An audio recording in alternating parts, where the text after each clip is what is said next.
हा पण पुन्हा तो रुद्र नाही नाही, रुद्रभाऊजी नव्हते तिथे. गौरीनं आपल्या घरच्या कुठल्याच भानगडीत पडायचंच नाही असं ठरवलंय. हो पण काय म्हणाली ती? पण हा व्यवसाय मी बाहेरच ठेवेन. मला तुमच्या घरातल्या कुठल्याच गोष्टीत नाही पडायचं. उगाच माझ्यामुळे तुमच्या घरात गैरसमज कशाला? तुमची नाती आहेत, माझ्यामुळे तुमचा दुरावा नको. त्यापेक्षा मी दूर असलेलीच बरी. पण मी बाहेरच ऑर्डर घेईन, म्हणजे अगदी छोट्या ऑर्डरपासून सुरुवात करेन. ती तिचा बिझनेस करणार आहे. तिला आपल्या मदतीची गरज नाहीये. असं म्हणाली ती? जिचं करावं भलं, ती म्हणते आपलंच खरं. काय करणार आता? पण मला माहितीये, या सगळ्याला रुद्रभाऊजीच कारणीभूत आहेत. हो ना.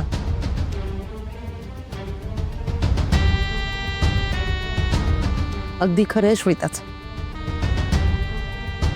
रुद्रला फक्त सुमितला विरोध करायचा, पण त्यामुळे तो गौरीचंही नुकसान करतोय त्याला कळतच नाहीये.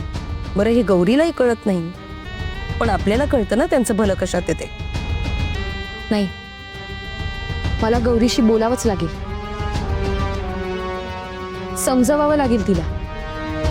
कारण तिच्या एका निर्णयावर माझा संसार आणि आता यांची इमेजही अवलंबून आहे. बरोबर आहे तुझं.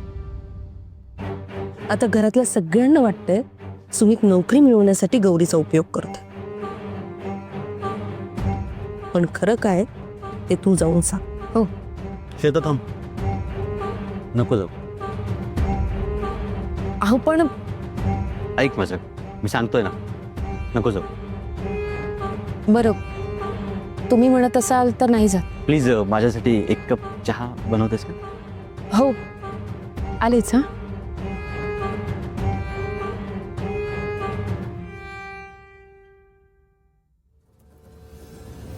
डोक्यावर पडलास तू? का नको म्हणालास? तिला गौरी काय म्हणाले तू ऐकलं नाहीस का नीट? तिला घरच्या कुठल्याच प्रॉब्लेम मध्ये पडायचंच नाहीये. हो मग हे चांगलंच आहे ना आपल्यासाठी. हे बघ होती आंटी, माझी इमेज चांगली बनवणं माझ्यासाठी इतकं महत्वाचं नाहीये जितकं महत्वाचं गौरीला या घरातून हाकलून देणं.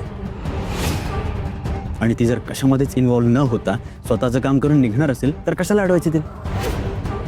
एंड ऑफ द डे हेच हवंय ना आपल्याला.